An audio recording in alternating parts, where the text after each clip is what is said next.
Did Tanya Harding get away with the attack on Nancy Kerrigan? That question still remains unanswered.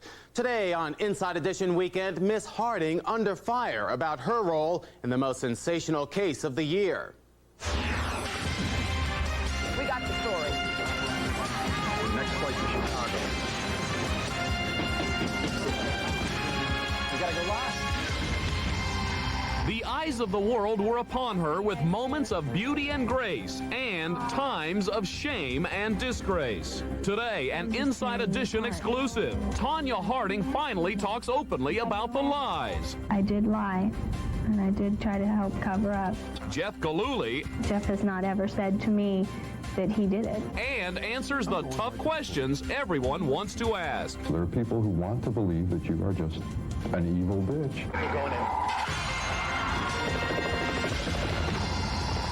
Take your hands out of your pockets. Certainly be happy to take my hands out of my pockets. Why is our Steve Wilson in trouble? Well, he's back on Capitol Hill, checking on how Congress is spending your hard-earned tax dollars. Congress is secretive about this because they're ashamed of it. From silver chandeliers in private subway cars to a super deal in healthcare. Today, a reality check on the luxury side of Capitol Hill. 2, 1.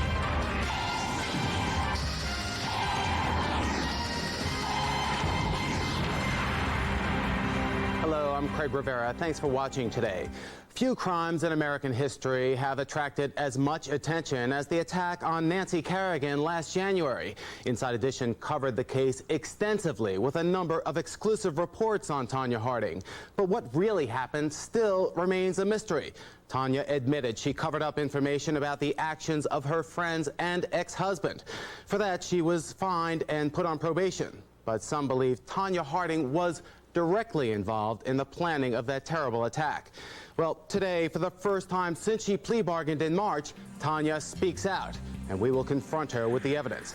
That stunning interview when we come back. I didn't say I was innocent.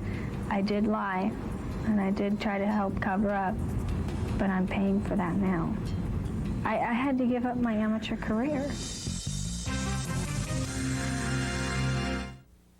The first time I switched pain relievers, it was from aspirin to Tylenol.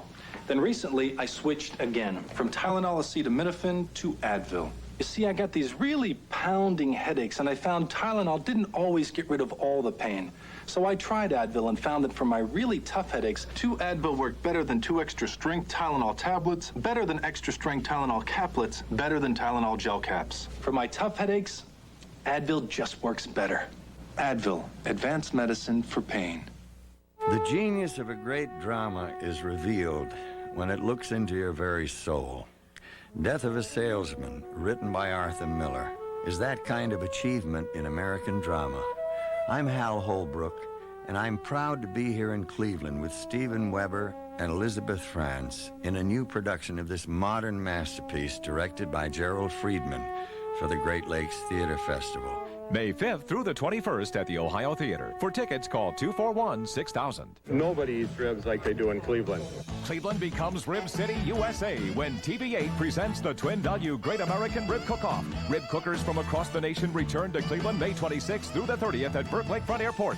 Taste the excitement, delicious ribs, and the hottest lineup of entertainment, all for a great family price. Discount coupons at all Twin Value locations. Kids 12 and under get in free.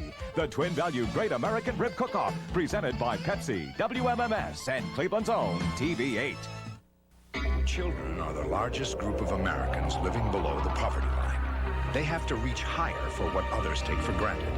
Health care, balanced meals, encouragement to learn. But with help early on, children in your community can gain the skills to get out from below the poverty line. It takes programs like Success by 6 and people like you to help them take the first step. Call to learn more. Change the world of a child, and you change the world.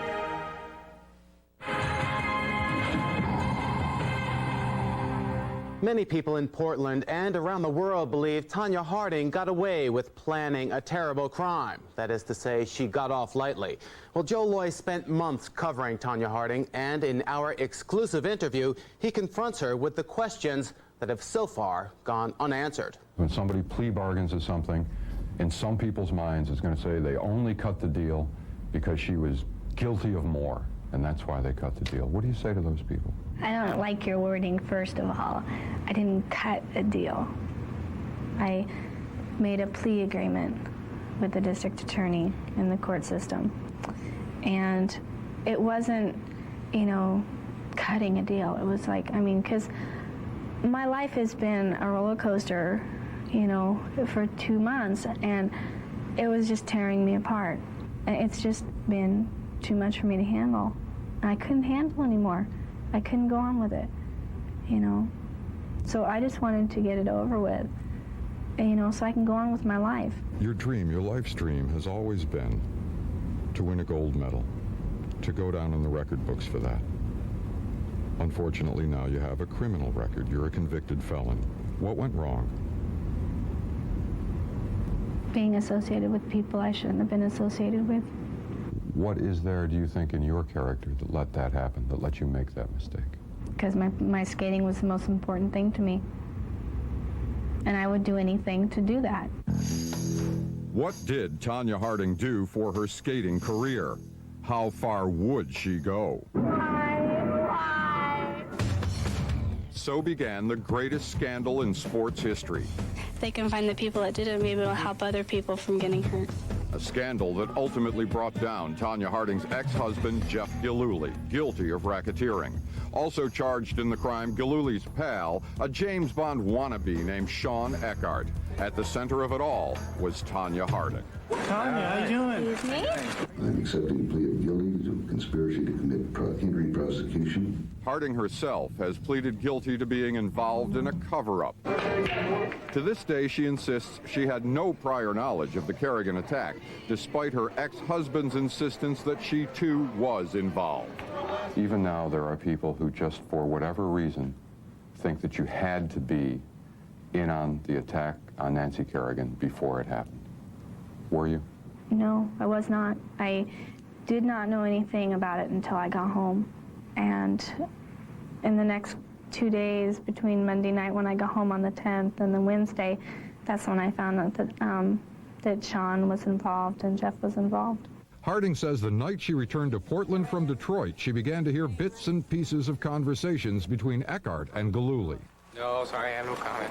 Well, I heard Sean and Jeff talking about the FBI and stuff like this, and about them calling and talking to them and everything. And I don't know, they just seemed really worried, and they started talking about, well, maybe we should say this and we should say that. Did there come a moment when they said, this is what happened, this is what we did? To this day, you know, Jeff has not ever said to me that he did it. You realize that a lot of people are going to have trouble swallowing that.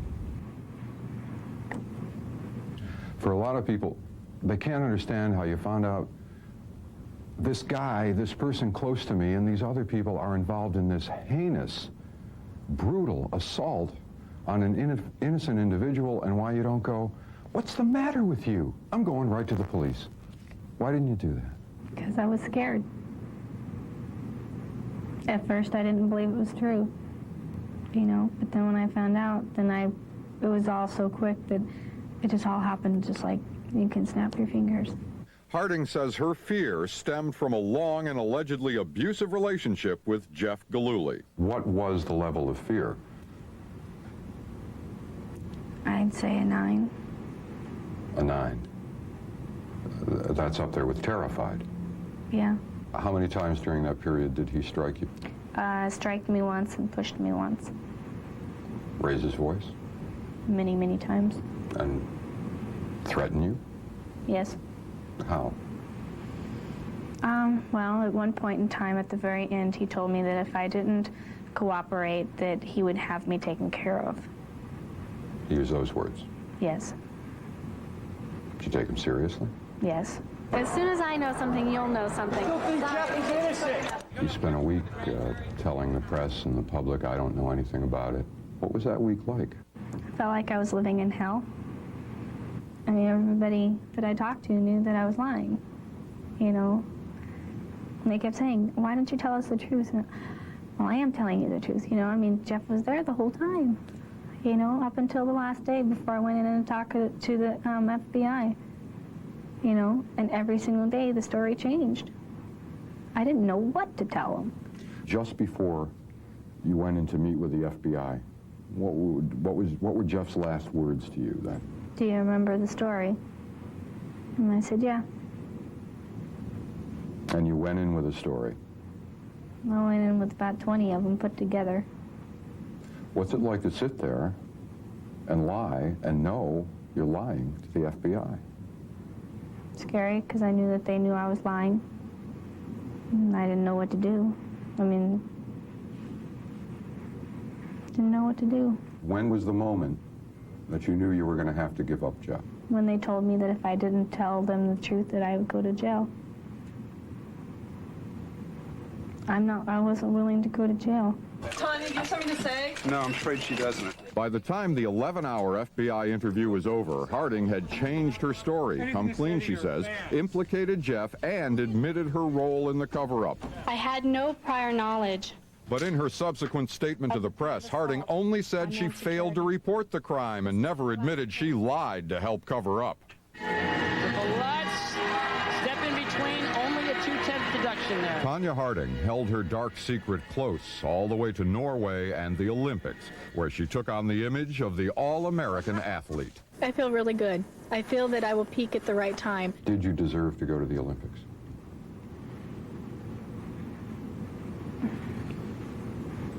I don't know how to answer that. Well, I wonder if you feel that you deserve to go or not.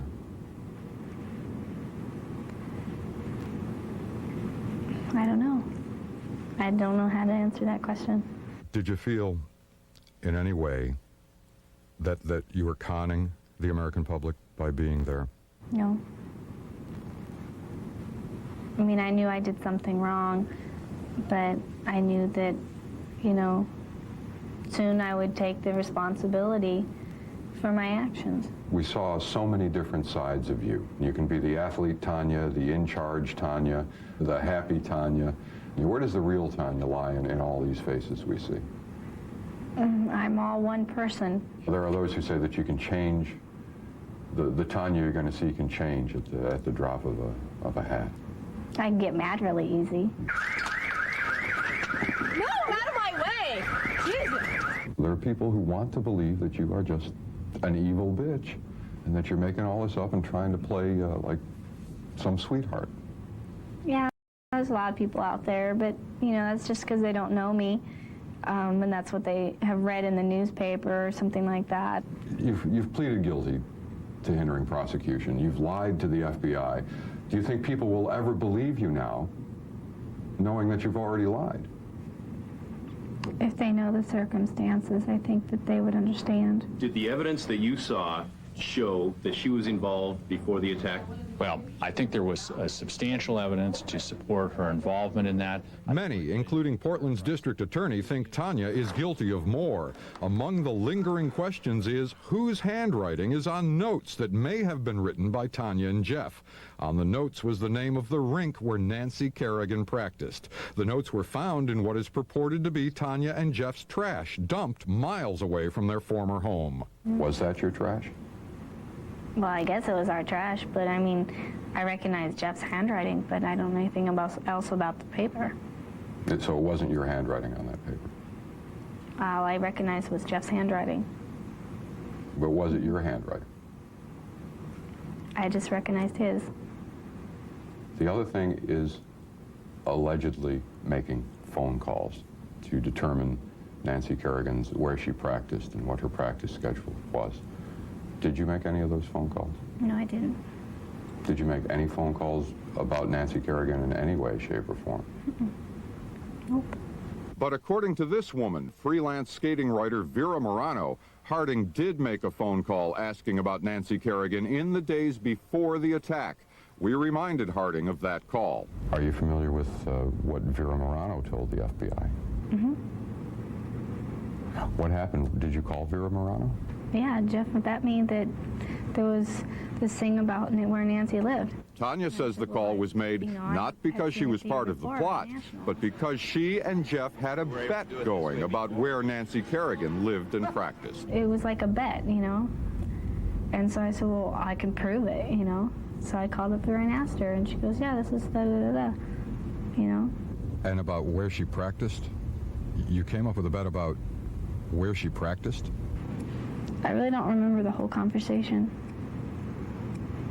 And this is a coincidence that these guys are planning a plot and you're having this bet, but See, I wasn't ever around, you know?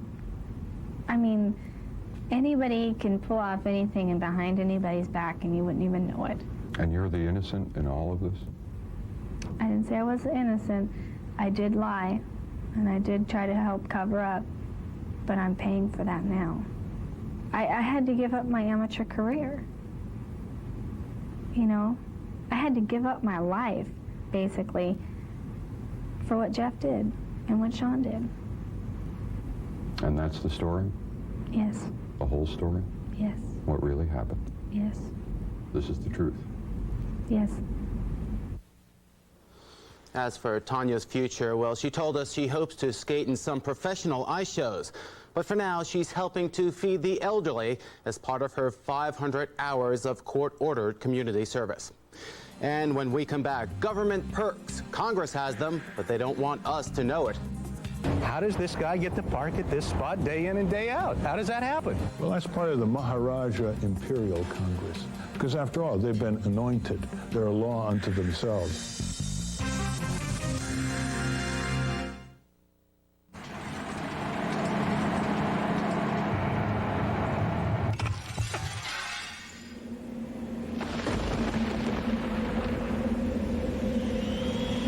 WJW TV8 presents The Eagles World Tour 1994. Tickets on sale now. The Eagles World Tour 1994. Hello, everybody. I'm Wilma Smith. And I'm Lou Maglio. Have you ever wondered how Bernie Kosar's been doing? Well, we did as well. So next week, we're going to visit Bernie at his new home in Florida. Black belt martial arts expert and actor Chuck Norris will stop by. And we'll be talking with actress Mia Farrow and movie director Spike Lee. Jack Hanna from the Columbus Zoo will pay us a visit with some of his animal friends. Plus, the magical David Copperfield will be our guest. Get your first look at the news and weather on News Center 8's First Look, weekdays at 5 o'clock here on TV8. Come join me, Michael Stanley, as we venture into the Outback for the first annual Casino Night Down Under, Saturday, May 21st. All proceeds to benefit the Cleveland Metroparks Therapeutic Riding Program. The program teaches physically challenged individuals like Tessa to horseback ride. Try your luck during this fun Australian adventure and touch the lives of adults and children with physical and mental disabilities. For more information, call 441-1804 or 526-6767. TV8, taking care of Cleveland's own. Is cocaine crack or is crack cocaine? You were going to talk to her? You were going to talk to her. I think it's time that we had a little talk. We'll talk about it later. No, it's time. It's important. If you had any questions you wanted to ask me, honey, you would ask your father, wouldn't you? Right. I'm just going to tell my kid that if he ever tries it, I'll kill him. All right? That's sensitive, Al. If you need help talking to your kids about drugs, call for this free book. If I were a rich man. Best author, best composer, best director. Matchmaker, matchmaker, make me a match. Best choreographer, best musical. Sunrise, sunset. Fiddler on the Roof comes to the State Theater stage May 13th through the 22nd, starring Broadway's Spiro Mollis.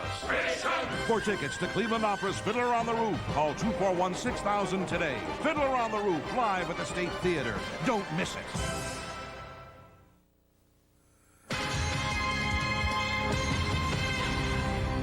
Did you ever wonder where all the hard-earned tax money we pay the government goes? I know I certainly do. Well, Steve Wilson went to Washington looking for answers, and what he found out will shock you. Please take your hands out of your pockets. Certainly, be happy to take my hands out of my pockets. Would you like me to keep them up, too? You'd be amazed at the trouble you can get into up on Capitol Hill with a simple little question. Like, why don't Capitol cops care when a congressman parks next to a fire hydrant? Can I put my hands down now? We'll explain that little encounter later on. But you may have already guessed that here in Washington, those pesky reports about official perks of office, like plush dining rooms and luxury living and private gymnasiums, are making our lawmakers, well, a little sore. Then you throw in critics like Ralph Nader who say, well, that's part of the Maharaja Imperial Congress.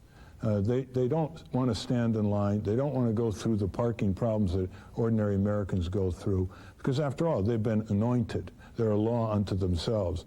Now, you'd think they'd avoid those perks of office like a Whitewater Investments, but look at this. Lawmakers used to pay $600 apiece every year for the services of the House doctor. But then House members decided that was too much, so now they're going to pay less than $300 a year for the service. And you know who will be making up the difference. These politicians are governing by double standard or hypocrisy, which is bad for democracy. Over in the Senate office buildings, they've installed 108 sparkling silver-plated chandeliers at $3,000 a pop. And remember a couple of years ago, when the Capitol elevators got fancy new marble floors, an idea attributed to House Speaker Tom Foley's wife? Now there are plans to spend millions more on 6 additional elevators in 2 of the older buildings where congressmen keep their offices. More elevators will mean less waiting time, and they hate to wait. I don't know why they need new elevators, because they're not adding new members of Congress, and they don't have that much of a crowd. But you see, if you're a law unto yourself, you're willing to spend that money. The man responsible for these alterations is the architect of the Capitol, Robert White, and he stubbornly refuses to return any of our phone calls.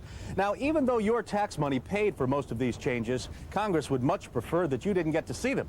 That's why most of these things are off limits to reporters with cameras. And that's why when we went in, we carried a camera they could not see. That's how we got these shots of the subway that rolls between the Capitol and the Senate office buildings. Of course, these subways mean our members can spend more time on the people's business and less time walking between buildings. But now, Congress is preparing to install new, fully enclosed cars. One reason? So they won't mess up those fancy Senate hairdos. And the cost? $16 million. $16 million? $16 million. Actually, since our last visit, the price for those fully enclosed cars has gone up by $2 million. There they are, wrapped in plastic. And now they'll cost at least $18 million. I don't think it's needed. The existing subway, and I've ridden it often, is perfectly adequate. Of course, it's hard to attach a public price tag to some perks, and those are the ones our lawmakers seem to be most sensitive about. That Lincoln Town Car, it's waiting outside the Washington home of famous Chicago politician Dan Rostenkowski. It carries him to work almost every day. You probably know Congressman Rostenkowski from the papers. He's the one taking all the flack for allegedly converting official postage stamps to cash for his personal use. I want to make it absolutely clear that I have committed no crime and have engaged in no illegal or unethical conduct. A grand jury is looking into that. But what about this unofficial driver? His name is Bill Crippen, and he works on the House Ways and Means Committee that Dan Rostenkowski chairs.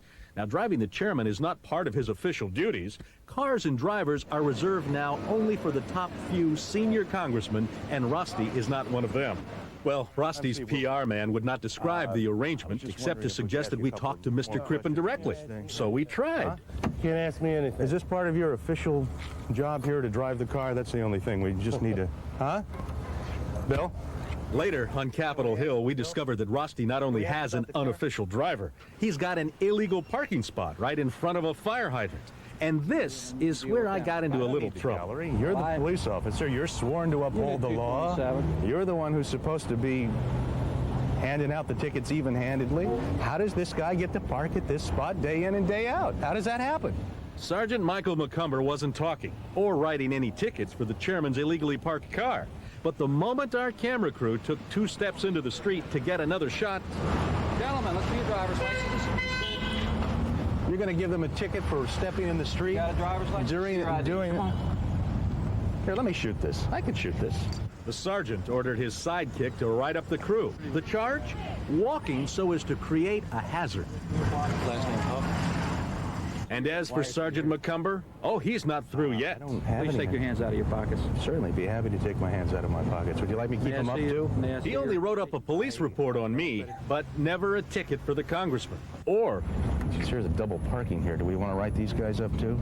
And amidst all the commotion, there's Rusty's driver, Bill Crippen, again. He's reminding us all that Inside Edition is still #1. Maybe this is what Ralph Nader means when he says, Congress is secretive about this because they're ashamed of it. They know it won't sell out there in America, so they're trying to get away with it, hope they'll ride out the media storm, and continue ever after in building the Maharaja Congress. Incredible. One final footnote. In March, the Senate voted to keep their free parking spaces at National Airport. And Inside Edition Weekend, we'll be right back.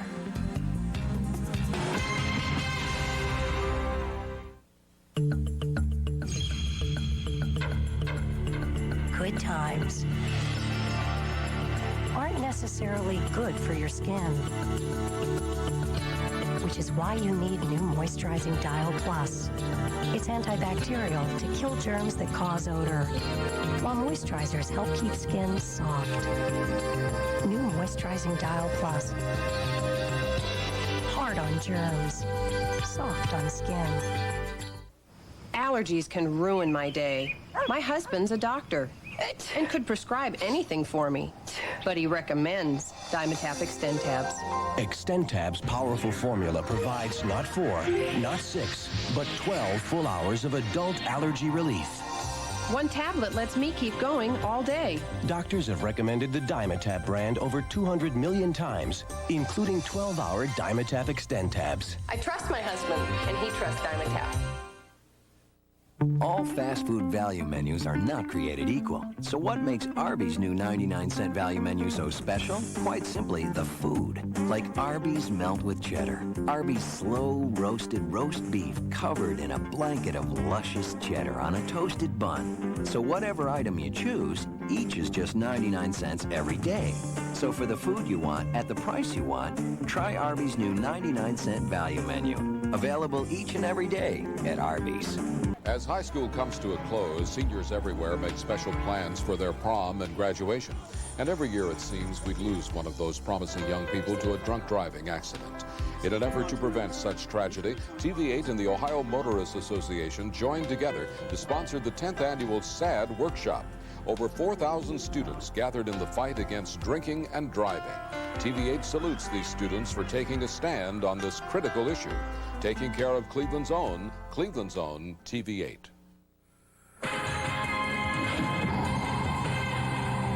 And here's a look at what you'll see Monday on Inside Edition. On Monday, is there trouble in paradise? Inside Edition takes you to the island nation of Antigua. U.S. officials say it's the most corrupt place on earth. They say it's a safe haven for drug dealers who may be doing business in the States. Corruption is so big and so constant and it's ongoing that people simply are immune to this now. Is Antigua a place for tourists and a place where criminals are made to feel at home? Don't miss an Inside Edition investigation.